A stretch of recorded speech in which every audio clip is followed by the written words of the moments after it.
guys, welcome back to another episode of the Young People Podcast. And we're excited about this one, aren't we? Yep, because we are recording Glydd. This is our first repeat guest. Yeah, we had them on September last year, so it's going to be really cool to sort of see how they've grown since then. How they've grown, how they've evolved, how their music's come about, how they've survived the whole COVID situation so far. So it's going to be a really cool episode. I think you're going to love it. So yeah. Coming up right now. Yeah, let's do it. Get on it. We're here, guys. We're here. This is exciting. Hey, guys, how's it going? Now, let's do a quick little introduction here because this is the first time. Last week, last fortnight was our first ever video podcast. You're now seeing 4 people at the table. Jacob and I here are joined by Tom and Owen from Glydd. How's it going, guys? Going good. Hey, how are you guys? We're so good. We're going pretty well. And check out this setup. It's pretty cool. Hey, I've got some lamps in the background, as you can see. And that's a good point, as you can see, because we're videoing this at the moment, both on Glydd and the Young People Podcast. I mean, if you're a long time listener of the podcast, you might remember Glydd were on back in September of last year. And the listeners wouldn't have known what you would have looked like back then, but now now you know. So. Yeah. But let's just jump straight into it. What have you guys been up to of late? Give us a little overview of what's been happening for the last few months. Well, I guess we've been figuring out how we're going to release all this music that we've been working on for the last 12 or so months. So we've just been continuing to work on the music and now starting to look at how can we push it out, get in as many ears as possible and do that the best that we can. Yeah, because we were listening through your previous episode just before, sort of catching up on and like sort of seeing how you guys have progressed so far. So how do you think you guys have grown since then? Like, has it, it feels like a while. Like, do you think much has changed? Yeah, I do. I think a lot's changed. I think we're kind of able to look at our music more objectively now, and it's also, we've definitely got a higher standard for ourselves, whereas that was probably the tail end of a period where we were figuring out what was good, what wasn't, and also realizing that we probably weren't that good. Yeah, okay. Yeah, it's interesting. And when you say objectively, does that mean on how you're producing your music now, or looking back on your other music? Obviously we still have our own sound and everything that we want, but we have a vision for the music, and we're able to look at the music and be like, well, that song sucks, or that song's good, or that sounds shit, that sounds good. Yeah, that's good. Yeah, it's especially since you've, last September we recorded you guys. There's a lot of growth, especially for an artist. I feel like it's one of those 100%. Things where you're constantly growing. Yeah. Are you drawing a lot of experiences from what's happening now? I mean, this year's been pretty chaotic as it is. Have your lives been sort of affected by that? Is that seeping into your music at all? Not really, to be honest. When it all happened, it was I saw it as an opportunity to just kind of crack down and focus on what I wanted to do and just do that. So for me, it was writing music or getting the Glydd social media up and running, I guess. So it wasn't really something that I felt pressure from. So it was just off to the side for me. I'd say weirdly it had a positive effect on the both of us, because I know for me personally, I got busier when shit hit the fan. Like at work and stuff, things got a bit more hectic for me. But that forced me to be more productive, I guess, and plan out my day a bit better and think about things that I was doing and how I would structure my time throughout a day. So I mean, I know Tom pretty much did the same thing. Like he said, we got our shit together with social media and got everything sorted. So I feel like we've used the time well, which 100%. has been good. Yeah. And now it looks as though we're starting to come out the other side. So I'm excited to get back to normal life with this new, I guess, kick up the bum that we've given ourselves. Yep. And what would normal life, you think, look like? Because who knows what's going to happen after this, What's normal for you guys, getting back into doing shows and things like that? Yeah, for sure. Like rehearsing, figuring out, our live set again, because it's been so long. That's one thing we definitely haven't paid attention to, which is, I think we're both completely okay with. Like, that's why it was good. We were able to focus on our sound and all that. But I think, normal life, getting back to rehearsing every week, going to the studio more often, just things like that. Yeah. That's something that Bers and I were sort of talking about last week, is that as coming like from two other musicians, I am very much a studio rat, so I like to just get down and just dig in and create the sound and the production and stuff. Whereas Burrs is very much about the performance side of things. What is that sort of dynamic, or what's going on there with you guys? I would say we're both leaning towards more studio driven. Yeah. It does fluctuate more so for me. I guess I can, at the moment, I'm not recording demos, whereas normally that's how I write my music. I'll build a beat or something and then write lyrics over that. At the moment, I'm trying to focus on just writing with a guitar or something. So that's the first time I've done that. Yeah. And I know Owen fucking lives in the studio. So Yeah. For me personally, I have all of these grand plans for like a spectacular Glydd live show, but none of them can take place in a pub. Yeah. You know what I mean? Like I have this, amazing plan of, everyone will be on in-ear monitors and we'll be playing to the click and we'll have this phenomenal backing track that'll come off an SPD, and then there'll be a redundant Ableton session that if the SPD dies, you know what I mean? Backups. Like there's this whole, I have this whole grand scheme of how a proper big, Enmore Theatre style live show would go for us. But I try and, like, we play live, or when we were playing live with like a Roland SPD, and our drummer was on the click, and we were sort of starting to build towards that, or doing the best version of that we could in a pub. So I personally, I like thinking about a live show. For me, feels like doing something different, I suppose. Like I have to use a different side of my brain, which I like doing. So it's definitely something I'm excited to do again. Yeah. Those sort of like grand plans too, as you mentioned there, like, which I think is super important to like have those big goals to strive through too as a creative.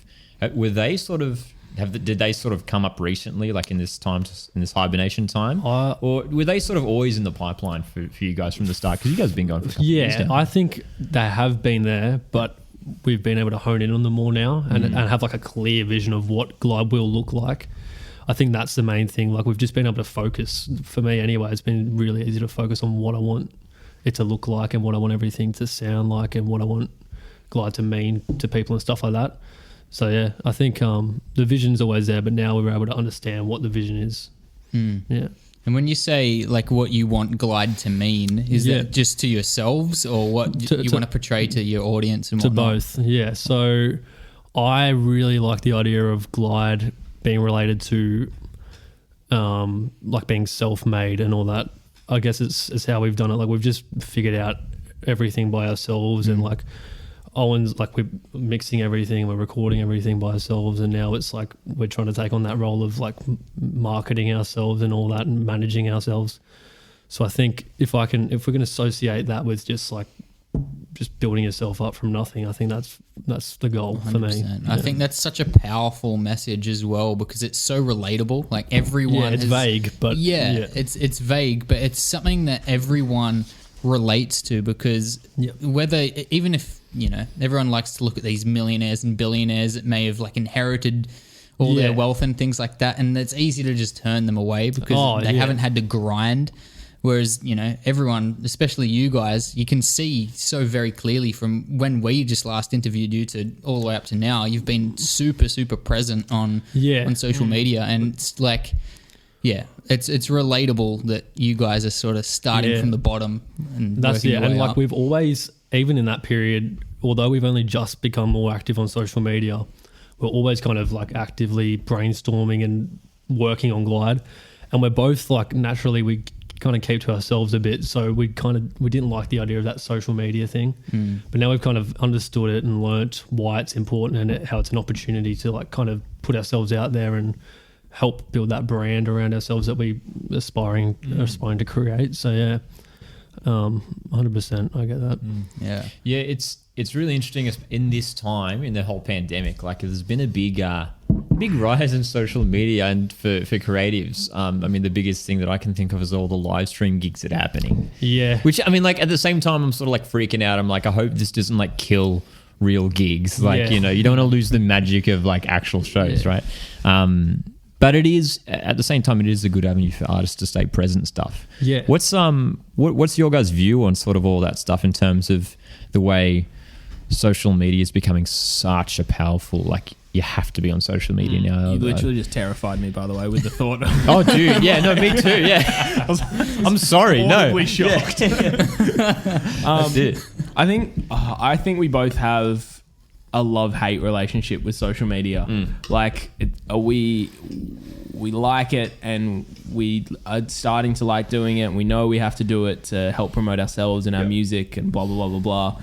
But, you know, we also regularly joke we can't wait till we're on that Frank Ocean / Radiohead level of social media where we just post once every 6 months and it's just done, you know. Yeah. But it's also like, you know, we understand, like, we're coming around to social media, I guess. We're coming around to creating content and, you know, having fun with it, I guess. Yeah, I've definitely grown to enjoy it now because it gives me something else to do.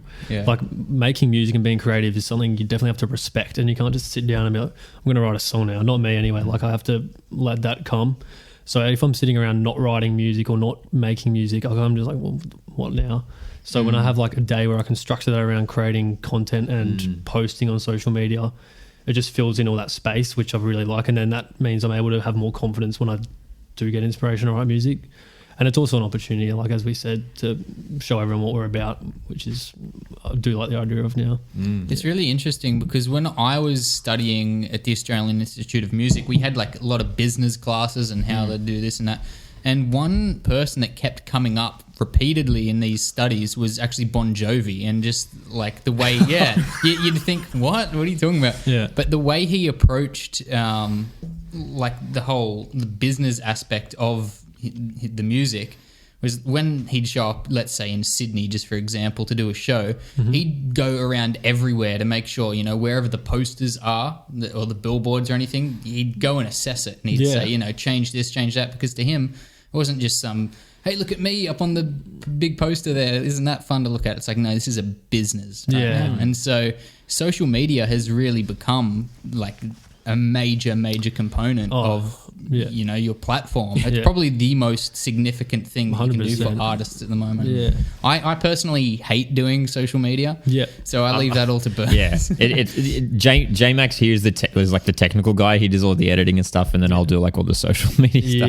Because it's tricky, because I think for some people they can really enjoy it, and like you said, you've started to enjoy it a bit. And I like that sort of thought of like it being, you know, when you're struggling with like the actual creating side and like writing songs and stuff, it's like you can go and, you know, work on creating content and social media stuff. But yeah, it's such a big tool now, isn't it? Yeah. But yeah, like we recently got on TikTok. You guys on TikTok? No. I mean, that's the thing. Like it's the song will be on TikTok.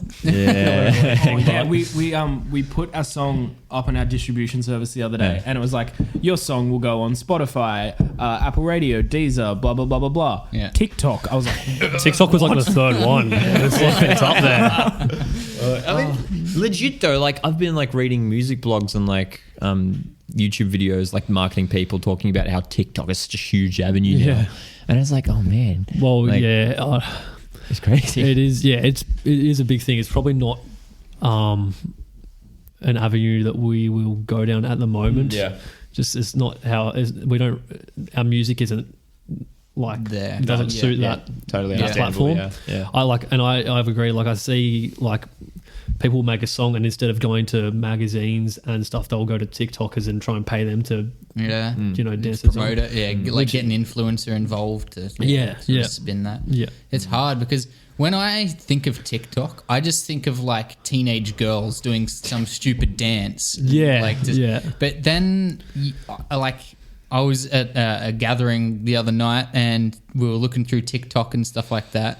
And some of the shit that was coming up was hilarious. It was like... This is a weird one. Have you seen Jason Derulo's TikTok? No. He's literally like put a lot of like energy and effort into the TikToks. I was like, fuck. Like they're like all with like CGI shit. And it's just no way. It's weird. You're like freaking like Hollywood level like TikToks right now. It's like, geez. Yeah, I know. Like it. Yeah. Check those out. Because there's like obviously the argument that it'll just die and fade away like Vine or whatever. Yeah. But then when Jason Derulo is not making music and he's spending all his time on TikTok, it's like, I don't know, man. Does he sing at the start of his TikToks? No. Like he did with his music, or There's no fucking tag on the on the TikTok. That sucks. Yeah, well, shifting away from TikTok. The other thing that you guys have, Thank you. yes, there we go. Yeah. No, the other thing that you guys have been doing, which I've really loved, and Jacob and I were actually just talking about it just before you got here, is the whole blog thing that you guys have been What doing. a week, man. Yeah, what a week, man. Which is like a great title too. Yeah. And I think you just shared like one just this afternoon, right? Yeah. That's I love that. Like people aren't doing that enough. Like people are just thinking to like post photos on Instagram or something. Talk us through what all that's about. Well, the reason I like it is because I'm not going to be a bloke that's going to like pick up a phone and film myself and like vlog like that. Like I can't do that. So it's an opportunity for me to tell everyone what's going on without coming off as obnoxious or awkward or anything. It's just like you can read it and you kind of get who we are through how I talk about it. But there's no one's like, oh, this guy's a fucking idiot or anything. You know what I mean? I know what you mean. Yeah. It's hard, like that self sort of blogging sort of thing. I've tried to do that in the past. Yes. Most of the things that I've done, like either on my own thing or for the Young People podcast, I'll post it or I'll refer it to Burrs before I get permission to post it. Yeah. And then 9 times out of 10, it's like, nah, it's shit. Take it. Like I've just accepted it's not our thing. Like I do like making videos and doing that, and we are getting better at talking to cameras. Yeah. But it's just it feels unnatural. Yeah. It feels dreadful for me too. But I like doing it. We have a close friends group with our Glydd page. I'm on it. Yeah, he is. We gave him a shout out to that actually. And I personally I am a big fan of like using Snapchat order with my mates to send me talking about a funny situation that just happened. So I liked today, like I put up a story on our close friends, just being like, you know, I just talked to the camera as if I was talking to my mates. Yeah. And I was okay with that because there's like 35 people or something on close friends. So I was like, I know pretty much. It's not going out to the whole world. Yeah. I was like, I know almost everyone on this list. Like, there is that. Yeah, for sure. Yeah. And I think as well with that, the going along with the blog and the close friends thing, that's a really good way I've found to make like a really personal sort of fan base, create a personal connection with the fan base. Like, was that sort of the thought plan there? 100%. Like to give people an insight, but also like I understand that at the moment not everyone's all going to be interested in reading that, but it's something to look back on when, you know, we are closer to where we want to be, and they can be like, oh, like it was always there, or like this is interesting. Because I've found like if I'm into a band or an artist, if I can dig up like old footage of them, like that's what's interesting as well. So it's like archiving us as well in a way, which I think's pretty cool. It's documenting the story, isn't it? Yeah. Which is I think is a really, really good way to go about it now. And I know that's like one of the like Gary V talks about that. Like, do you guys watch Gary V stuff? Not really, but I am into. There's a guy called Isaac John who's running a clothing brand called YKCR, who pretty much just says he gets everything from Gary V, like a lot of people do. But he communicates it in a way that's not as screaming at the camera, which I get is him. You're and gonna he's die. Apparently, Content. Yeah, he's fucking insane. That's why I couldn't do it. Like I looked at like one Gary V thing once and I was like, this is not for me. Yeah. It's hard. I did get into him for a bit, and he was helpful. Like I listened to him for like a week, and because he's as well as like him being like, you can do it, get on social media, he's always like, you're not shit as well. Like, you know what I mean? Like he does knock you down a peg, which I think I needed when I was listening to him.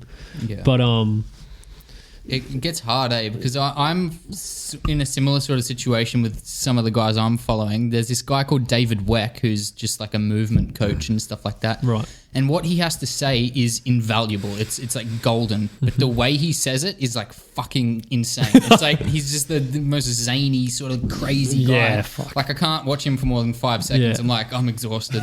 Yeah. But then there's another guy that basically translates everything he's saying, and it's like, well, that's thank why you. I like YKCR and stuff, because they've also, 2 of the boys that own it played footy, and I'm like into my footy, so it's a way that I can relate to it as well. And so pretty much I want to run like the Glydd Instagram similar to how they're doing it, and run it not just as like a musician social media, although that's what we are, just taking influence from people outside of that as well. Because personally, when I look up like music marketing on Instagram, there's the same thing for everyone, and it's just like really straightforward, and I don't think it's it does work just from what, because I'm like, if I was reading that or if I was seeing that, I'd know that they're just trying to get views or anything. And like, I don't want to just be that. So that's why I like watching stuff I can relate to, I guess, and just trying to emulate that for us. Yeah. And there's something about the nitty gritty sort of way you promote stuff is like just getting back to TikTok as an example. All right. When I watch, sorry, I saw a little sweat break out then. Like when you see stuff like that, me personally, I just see like a almost like a facade, like a masquerade that's being put on. Well, it's like I don't know what I'm watching right some now. People it suits them and it's like that's what like they're interested in it and they can do it, but we're not. So like I'm not going to pretend that we are, because it just takes away from any like the human qualities. Element. Yeah, 100%. And like that's what scared us about social media too, having to like, you know, act a certain way or something. And now we've realised we don't have to do that. Like we just put ourselves out there, which is taking away a lot of pressure and makes it fun. Even when we started doing the podcast here, there was like in our early episodes, we had to like sort of find a way to restructure that because we listened back to it and it's like, hey guys, we're on the Young People podcast, and it's like, what the hell? So I don't remember talking like that. It's like it was just so fake and radio-y, and now it's just like, just take a step back. It's just a conversation. Because I was listening back to our episode. You can go, it's still on Spotify and everything, obviously. The way, like, because we obviously do like that little, like the 60-second intro where we just talk about what's coming up in the episode. I listened back to it. It literally sounds like I'm reading out a movie trailer. And coming up next is Glydd. I'm like, what the heck? Well, now I'm just like super chill about it. I feel like at first, especially, like it would have been weird for you guys, like just getting on microphones and talking to each other. It's like, you have to build up. It's like when you throw someone into like an acting role who's never acted a day in their life. It's like, what do I do with my arms? It's like, how do I position? It's like, just be natural. It's like, I don't act natural. It's an oxymoron, but it's like, just talk natural. Like, I don't know.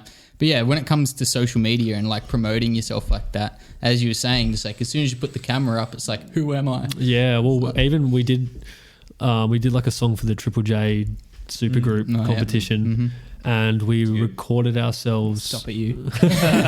We recorded ourselves, like talking through the process of how we made it. So I talked about how I made the like beat for it. Owen talked about how he made the mix, and I like sat up in front of my laptop. I had the mic set up after finally figuring out how to record the fucking thing, and then I was like there was no one else in my house, but I still felt like I had to break the ice just with the camera. It's like so weird and annoying. It took like 3 hours just to get like 5 minutes of video. I was lucky that Tom had done it before I did my one. So he was like, oh, you just need to do X, Y, Z to set it up and get it working. I was like, okay, sweet. So I was able to do that quickly. And then I just took the approach of jumping in a cold pool. I was like, I'm just going to do this. I'm just going to like get it working, and I'm just going to like... I just went for it, and I've become the running meme of the students that I teach at work. It's unreal. It's so good, and that's such an important part of being an artist these days is just making sure you're staying genuine. Yeah, and you know, if like doing stuff like blogs and stuff is more like your lane as an artist, then like you should absolutely be doing that. Yeah, well, for us it is definitely, because like faking it in front of you can tell when someone's being fake.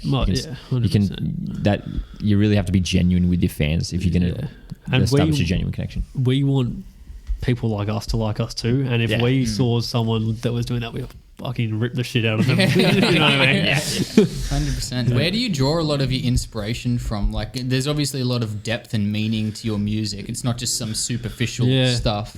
I mean, it changes all the time. Like, at the moment, I'm just listening to really stripped back, like, old folky stuff. But, like, a couple of months ago, it would have been, like, upbeat dance and stuff. Like, it just changes. And I never, like, sit down and be like, all right, I want to listen to this now. It just comes and goes. It's just... I don't know. It's everything at the moment. Yeah. I don't think we took.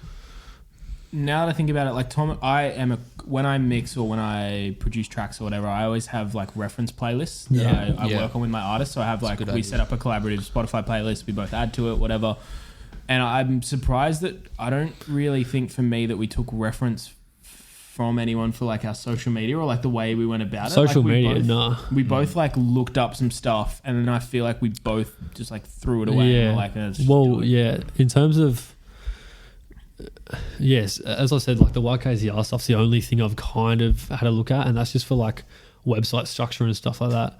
But on social media, it's just like doing what we want to do. And we made a video with cameraman Angus the other day. Behind the camera right now, yeah.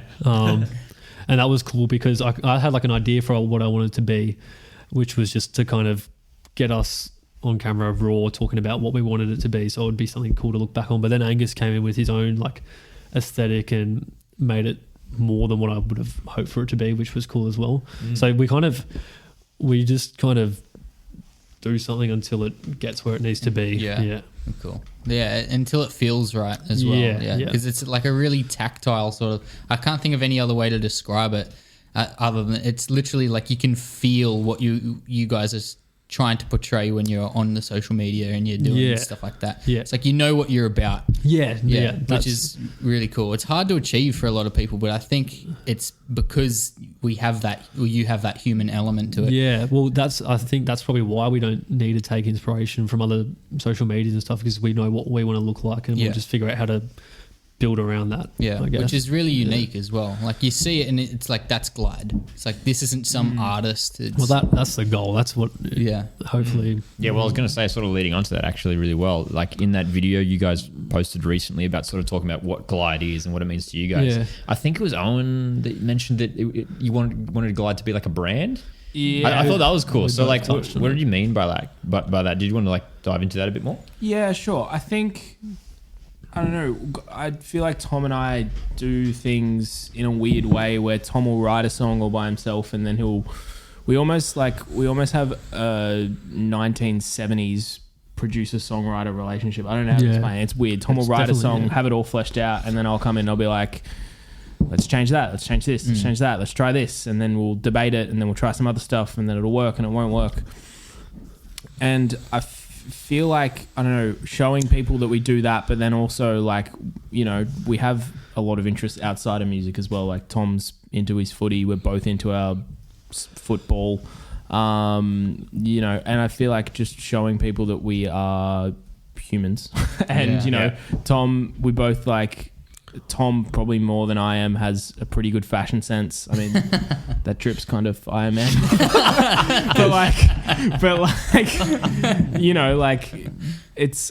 I don't want to half-ass it. I guess I just want to go the full Monty, and I have, you know, we have ideas for like clothes, or we were talking the other day about Glydd rugby jerseys next winter. Like that'd be dope. Yeah.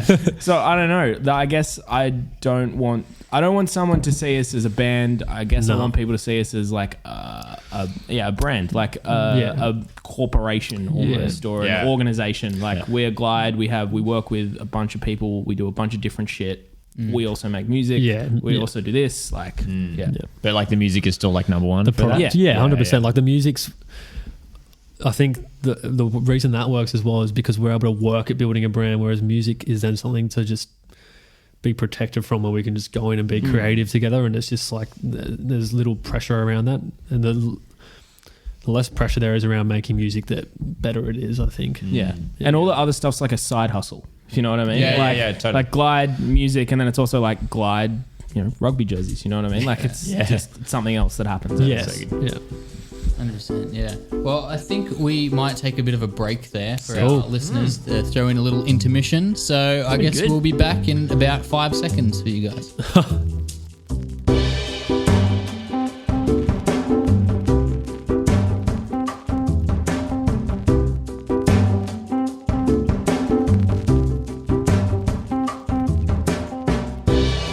And we're back after our intermission. Burrs wants to say something. I was gonna open up. I was gonna do another like movie trailer open up. I was gonna be like Podcast Boys versus Glydd Boys.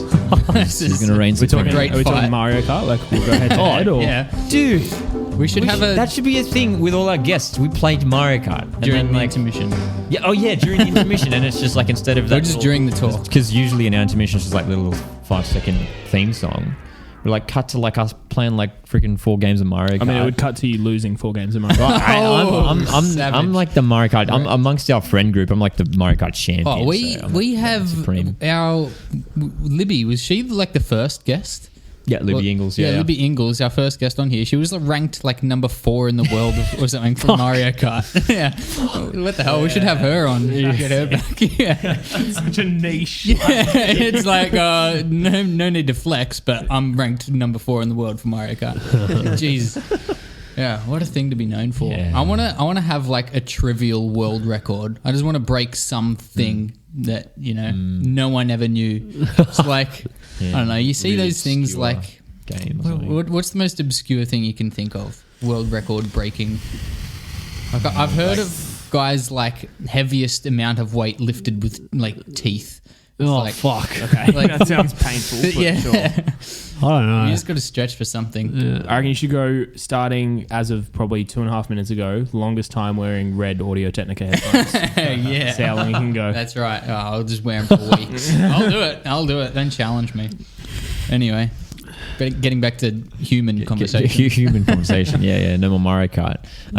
Let us know if you want to see Mario Kart. Anyway, no, that's another different. That's a podcast for another time.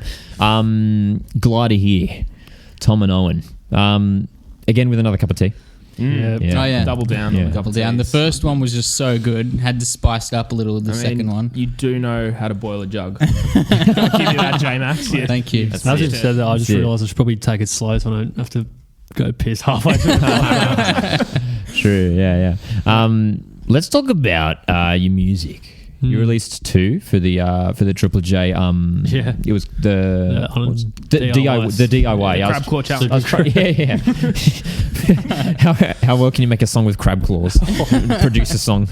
That's a new challenge. Anyway, and you've got the new single coming out too soon, Yeah. which is It's called For Now. yeah. Did you want to? I mean, as this podcast is coming, we're recording just a couple of days before release, so the song won't be out yet. It will be out soon. Did you want to talk about the single much at all? Or? Yeah, sure. Yeah. I mean, I guess it was probably September when we started working on it, like last year. Last year, yeah. Yeah, so like just around when we were in with you guys.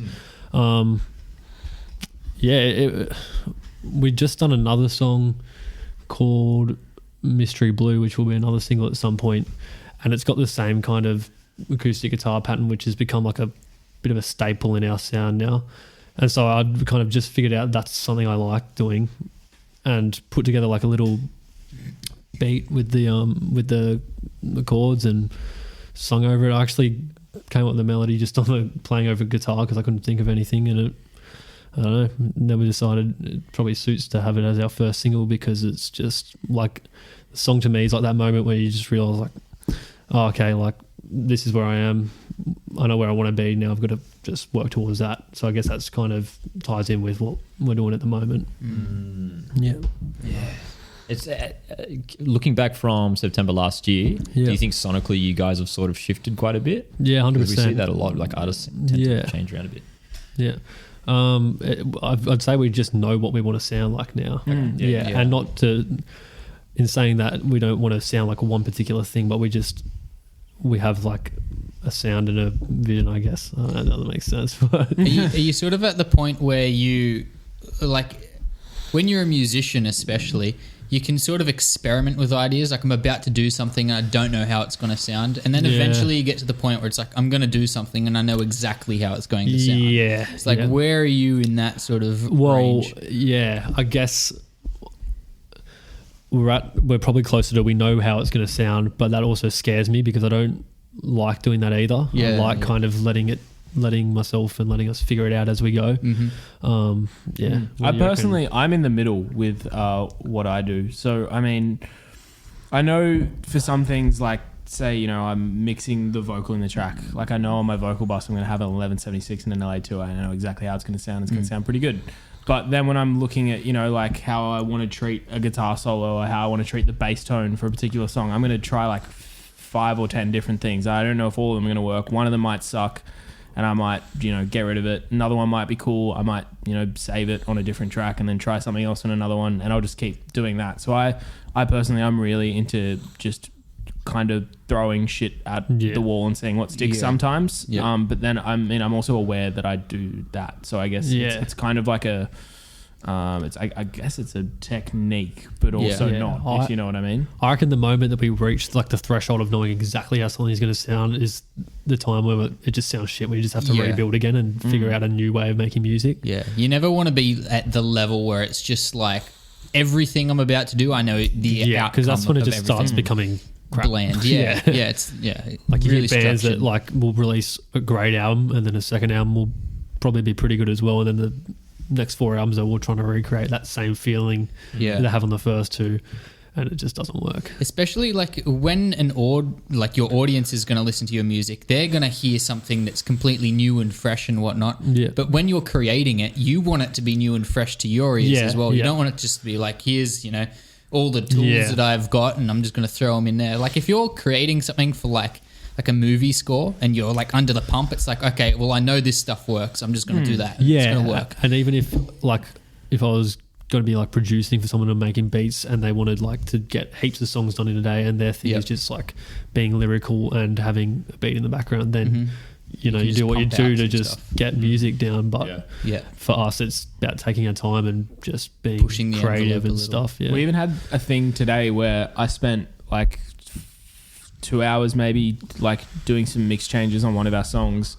I changed a fair bit of stuff. Like I didn't rebuild the mix at all. I just like tweaked some EQ on the buses and stuff, and someone walked in the room as I was about to finish and I didn't even listen to the whole track. I just bounced it. I'll send it to Tom and I'll see what he thinks. And he called me like 15 minutes later. He was like, mate, it sounds so different. And I was like, what? I was literally like, he's like, mate, the chorus is crazy. And I was like, okay. I was like, yeah, right. And I'm like, he's like, thank you. Yeah. He's like, we'll change X, Y, and Z. And I was like, yeah, okay, sweet.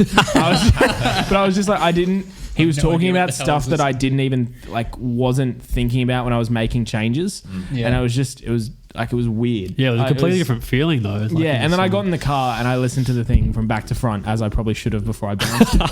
But I was like, it's getting closer to what the sound that I have in my head that I want to translate, I guess. Yeah, that's really interesting. Sometimes I like when you've been mixing or editing like a track for like 2 or 3 hours at night, and then you're like, I'm just going to turn it in. You go to bed, then you're really excited to listen to it. First thing you're like, this is sick, this is fire. Yeah. You go back, listen to it first thing in the morning, and it's like, been at restart all over again. Sometimes you can get into that sort of tunnel vision of like what the track, like you know what you want it to sound like, and it's just sort of this weird medium. It's like it sounds different to how it actually sounds.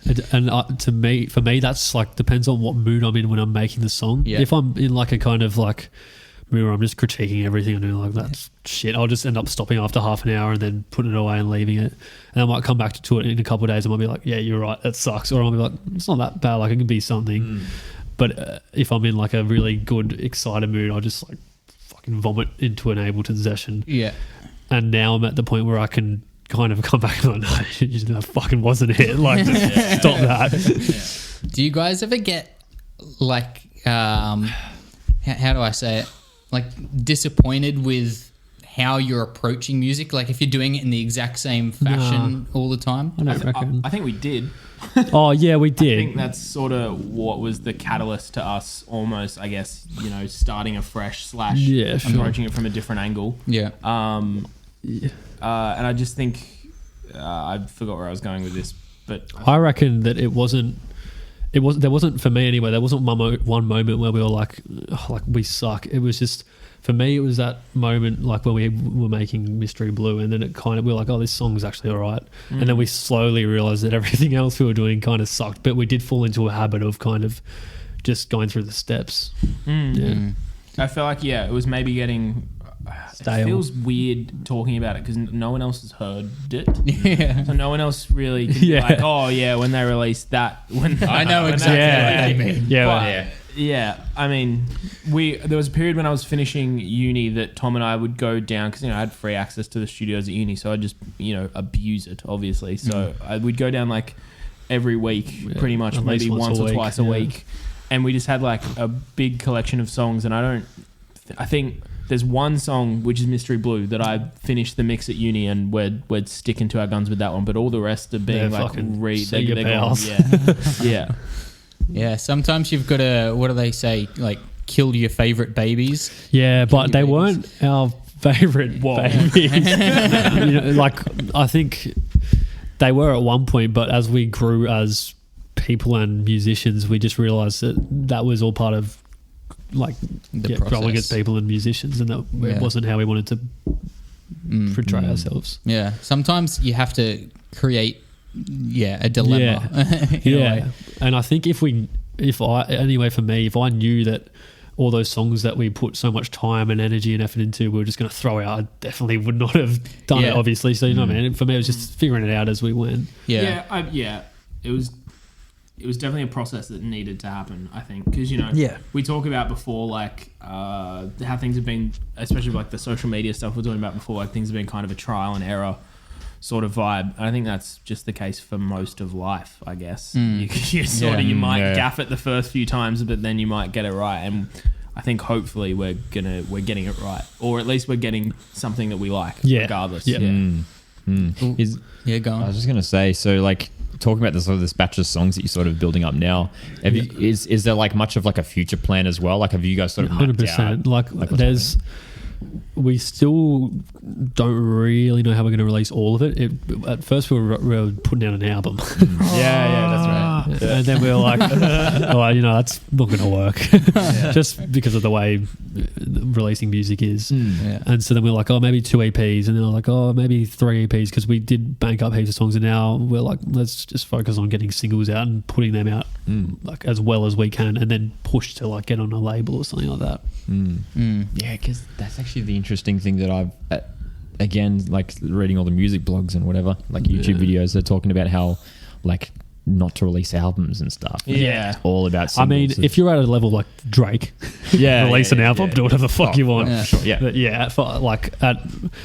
But the music industry is obviously so saturated because anyone can put a song up on Spotify now. So to most people, like Glydd with 700 followers on Instagram putting out an album, who's going to put aside 40 minutes an hour to listen to that? Like, this is how it is. It's interesting because it's so weird. Like it's happened in the grand scheme of like the music industry. This is such a blink of an eye, where it's just changed, and it's just all due to the way people are consuming content. The other thing I am weary of is that we do really kind of like, we love these songs now, so I don't want to just put them all out and then them just go unheard. I want to take our time and have each release as like a project of releasing a song and then figuring out how can we do the next one better, how can we get the next one in more ears, and just build up so that eventually the songs are heard by heaps of people.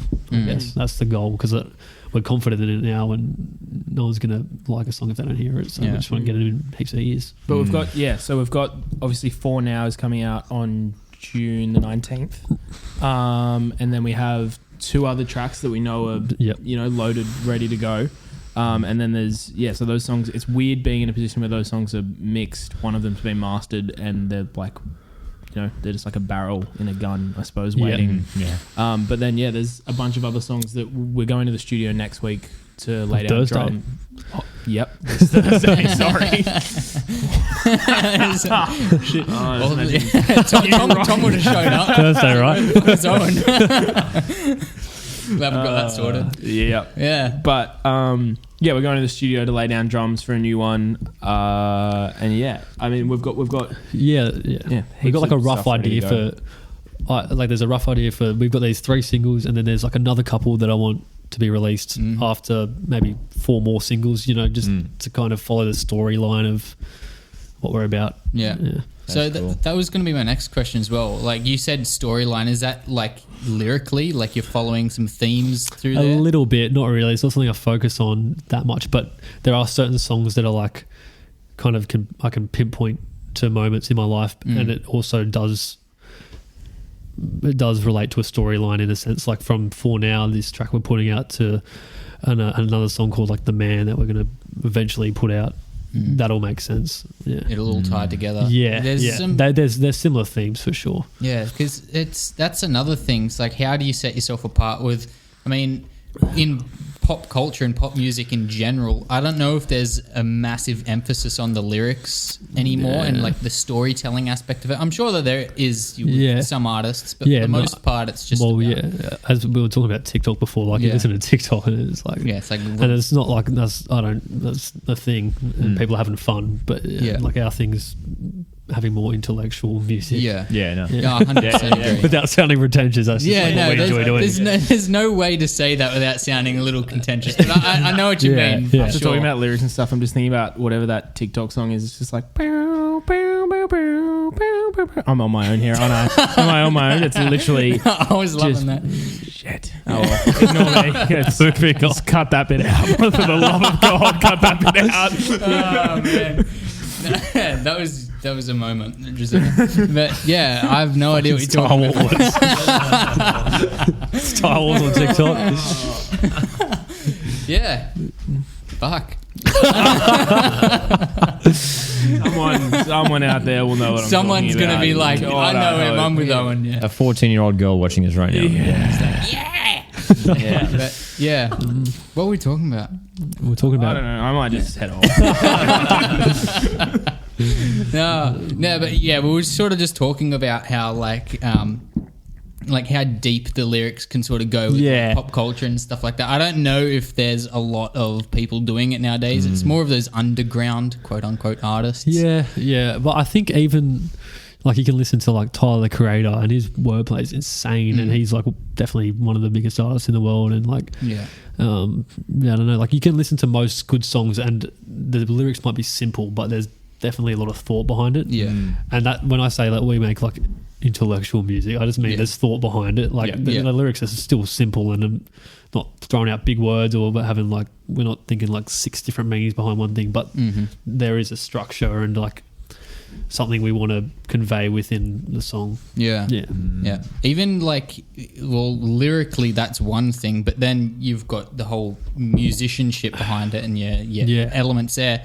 That's probably the most major component of your creation, like your creative process, right? Yeah, 100%. The way you approach that. Tell us a little bit about, like, obviously you've got the production side of things and then, you know, all the elements that go into it. Yeah. What's your biggest focus when you're thinking about something, a piece of music that means something to you and to your listeners? And that's a loaded question. Yeah, I guess for me, it's just trying to create a feeling, but I don't think too hard about it, to be honest. It just, as long as everything makes sense together. Yeah. One thing that Owen's definitely helped with is being able to help me identify what does make sense and what doesn't. And I'd give him tracks sometimes and it'd be probably like 6 kick tracks, a fucking bass, another bass. Like it was just messy.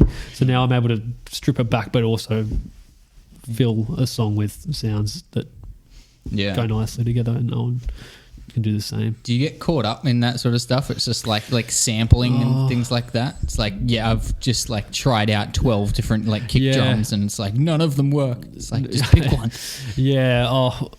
Because when I'm making a song, I try and just quickly make a demo as quickly, like really quick, and I've got like a set of kicks that I know work and stuff like that now, and I just chuck them in, and a lot of the time Owen will come in and be like, that kick's fucked, man. And he's like, we need to find a new kick, or like we need to find a new, like the other day we were recording a song, he's like, the synth sounds cheap as fuck, so we brought a synth in and we spent like 4 hours figuring out how to use it. Nice. Have you guys heard of Temp Love? That's something in the music industry that in the film industry, when I was working there as a composer and doing stuff like that. What will happen a lot of the time is a director will have a scene and then they'll just put some random piece of music over it just to fill it in whilst you're doing stuff. And the longer you take to write your piece of music, the more they fall in love with that piece. Yeah. And then nothing you do is good enough. It's like they could throw in like Beethoven there. It's like, dude, there needs to be that. No, I get that. And so when I was creating my own music for like EPs or just myself, not for anyone else, I'd do what you would do and just like whip up a demo really, really quickly. Yeah. And then the longer that would go on and I'd be lazy, like I'm not going to correct that, I'd like start falling in love with it because I've just like heard it so many times. Yeah. And then I'd like show Burrs or something. It's like, what the fuck is this? Yeah. Yeah, like- people at my work call it demoitis. When an Demoitis. artist comes in with a demo and then we like overhaul the track and make it this, Yeah. I guess bigger thing, I suppose. It's not necessarily better. Polished. But yeah, it's a more Yeah, polished yeah. thing sometimes. And then, the artist will be like, oh, I just love the demo. Can we make the drums sound more like the demo? And it's Yeah. always just like, Yeah. bruh. It's like, Yeah. yes, we can, but it's just like, it's kind of like a bit, like heart aching, I suppose. 'Cause, Yeah. you also poured a lot of time into it. Yeah. But, it's an equal thing for them because they've poured time into their demo. So it's like, yeah. I definitely had demoitis real fucking bad. Now I don't like. It's I probably still have a tiny bit of it in me, but like I can accept that something sounds shit now. Whereas I just wouldn't get it. Like I would hear the demo and expect everyone else to hear what I was hearing. Yeah. So And especially when you've spent so much time on it, like you've got like X amount of tracks, it's Yeah. like you know what every single thing is doing. It's like, did you hear that little chime? It's like, Yeah. what? yeah, Like, yeah, no, I totally understand that. It's hard to. Sometimes the demos do work out to be the better thing, and you've spent more time polishing it up. Yeah. For me, anyway, Yeah. that's probably just demoitis. Yeah, for me. maybe. I'm just Might have to get that justifying checked, all my mate. shitty tracks. It's like, no, they're good. I promise.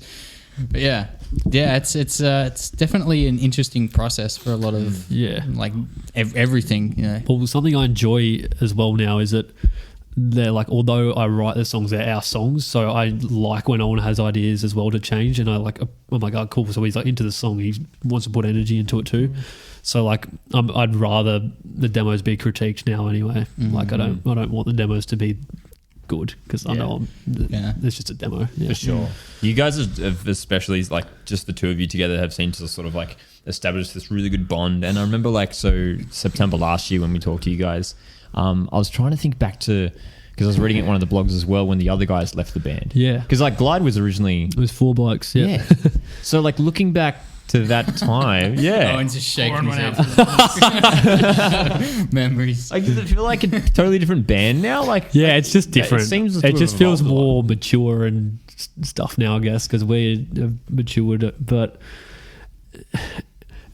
creatively, not really, because it's the same dynamic. We just know how to work it better now. I reckon for me personally, the thing that changed when the lads left was the live shows. Like, it was that thing of like Tom and I just were kind of like, because it happened right after we put on a show that was like we all loved doing. Like we organized the whole thing with a venue, and we had like a proper sound system, and it was like this. Swingfest? Yeah. And we did it, and we were like, that was unreal, and we were on like this high of being like, I want to do this more and more. And then the lads were like, adios. See you, pal. So Tom and I were like left to pick up the pieces of like, all right, how do we pursue this feeling? I guess like of putting on a really good show.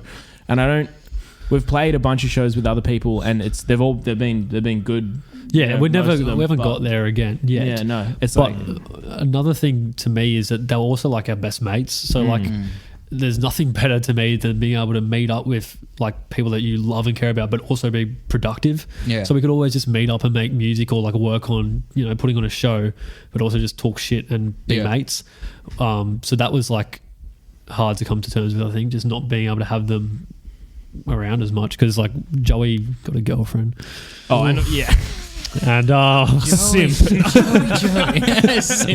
yeah, we're still looking for his testicles. They're in a box somewhere. And Jordan moved to London, so like that's Yeah. so it wasn't. Yeah, and also Joey got like a full-time job at the same time where he was working like a tradie, like So it was like both of them literally like, dropped off the face of the earth. Oh, God. Yeah. So it was very much just like adios. yeah. I'm done. And then like we didn't really have heaps of connections, so we couldn't just be like, oh, we'll get these two blokes to come Yeah, and play that's for it. all right. You know what We'll I mean? just replace you. Yeah, we've got a big queue of people. Yeah, well, Yeah, even yeah. that, like we just didn't know how we were going to play shows for a bit. Yeah, that's hard. Yeah, but It's- like, go on. I was just gonna say, like, you've definitely locked in like the two of you guys. Hey, like, I can't imagine seeing like Are you a looking third. for an invitation? No. Is it Can just you play you? drums and or bass? Imagine that, like me on bass and then you on drums. Yeah, Not that you play because I'm an drums. amazing drummer, of course. But that would be hilarious. my 'cause, skills like, are limited to the djembe over there. That's all I Mate, can pocket do. bar, we've needed a djembe before. We might need one again. That's it. But I can't imagine you guys with another member. Hey, like this is locked in. It'll just be us as like for live shows. Obviously, we're not going to get behind the decks and. I mean, we're also not going to get behind the decks. So. It's true, but yeah, for live shows, we'll have people playing for us, obviously, but we'll be the main guys. Yeah. There's something about having like multiple people there that if something goes wrong, it's like it's okay. Like in a way, it's like if it's just you or like one other person and shit gets real, it's like But the thing I liked about having 4 of us too is that we were all so kind of different and got along, and I really wanted to, especially Joey. Like I talk shit about him, like getting to go. He knows it's a joke, but he's a fucking idiot, and he's a lovable idiot. That is just like I just really wanted everyone to see Joey and know Joey, because that was his thing that he brought to us. Like he could play bass or whatever, but like he was this lovable idiot. That meant something to us as well. You know what I mean? There's always like there was that aspect of it, because there's like me and Owen and even Jordan who are pretty like kind of shied away from like doing the whole social media thing and facing cameras, whereas Joey would just like you'd flick a camera on him and he'd be the exact same, but there's just so much quality. I think you need that. I think you need in any sort of social situation, but particularly where you're presenting yourself, you need different sort of personalities. That's what I liked about it, just having that dynamic. That's why I think people love like band projects so much more than solo artists. Like I remember we did a poll or something ages ago, and it was basically just our friends and our friends' friends and things like that answered it, but it was like solo artist versus bands, and it was like 99% like band. It could be shifting though as well, I feel. Like if you look at Frank Ocean and like Tyler the Creator, like Kanye West, I don't know, but I feel like also a lot of the time solo artists are solo artists because they might be too narcissistic to work with other people, so they don't have that relatability as much. Especially when you're talking about someone like Kanye, he's like he's up there. I mean, I love him. I love Kanye, dude. I love the shit out of him, but I feel like he's calculated as well. I feel like a lot of the shit he knows what he's doing. Bands also have the advantage of there being multiple personalities. So there's like this says 4 people. You have 3 times more likely to connect with people. Because everyone has a different personality. So you can be like, Joey's my favorite. The bassist is my favorite because he's so funny and nice. Idiot.